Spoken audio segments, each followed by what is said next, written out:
Charlotte Lynch joins me, LBC's reporter, to talk about a story today in the papers. Reports there has been the first instance of someone taking their own life because of the cladding scandal.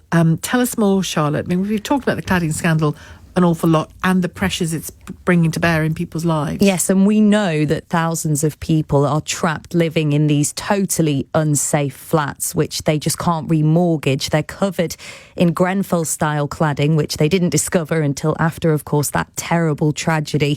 And each leaseholder now could need to pay as much as £75,000 out of their own pocket to fix that. Now, Tom Mansell was one of those people. He was 37. He worked in property. He owned 4 flats in the same building they were in Leeds.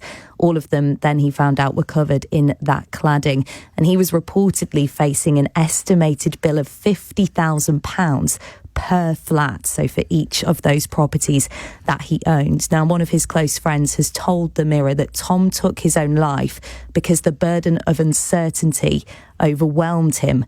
A group of victims of the scandal have actually been in Manchester, where the Tory party conference is going on, and we spoke to this woman who it's also had a serious effect on.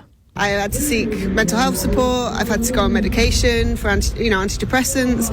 This isn't a situation that is fair on people that basically worked their entire lives to get onto the property ladder, which was no mean feat for anyone born after 1990. Ultimately, it feels like everything we've been promised has turned to ashes, and literally, it could do that. Now, the government will spend £5 billion to remove the combustible Grenfell-style cladding from high-rise buildings, but they're only covering costs for buildings that are over 18 metres tall. So if they fall under that threshold, then it's the leaseholders who are liable to pay the costs themselves. Live Group manages the building that Tom Mansell owned the property in and says it is technically eligible for support, but their application process is still ongoing. So before anything could be approved, Tom took his own life. His close friend says he was just left in limbo about whether he'd have to pay those huge costs for each of the flats he owned. He was found dead at his home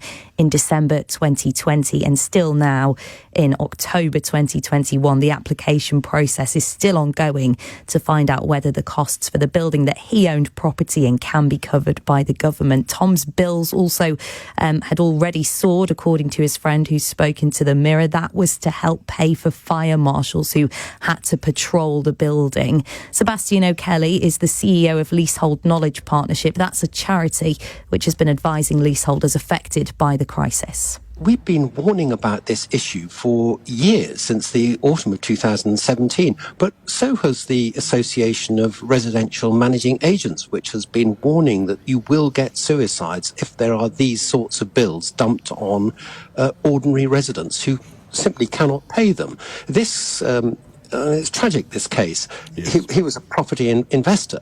Many others are simply owner-occupiers who've taken their first step on the property ladder, and they're going to be wiped out. Now, in June last year, a survey by the UK Cladding Action Group found that nearly a quarter of people living in cladded properties had felt suicidal or had a desire to self-harm. The new Housing and Communities Secretary, Michael Gove, has responded. He's described Tom's death as a tragedy, and he says that he is looking again at whether the government is doing enough about this. Thanks, Charlotte. Charlotte Lynch, LBC's reporter. Undoubtedly a subject that we'll return to in the coming weeks.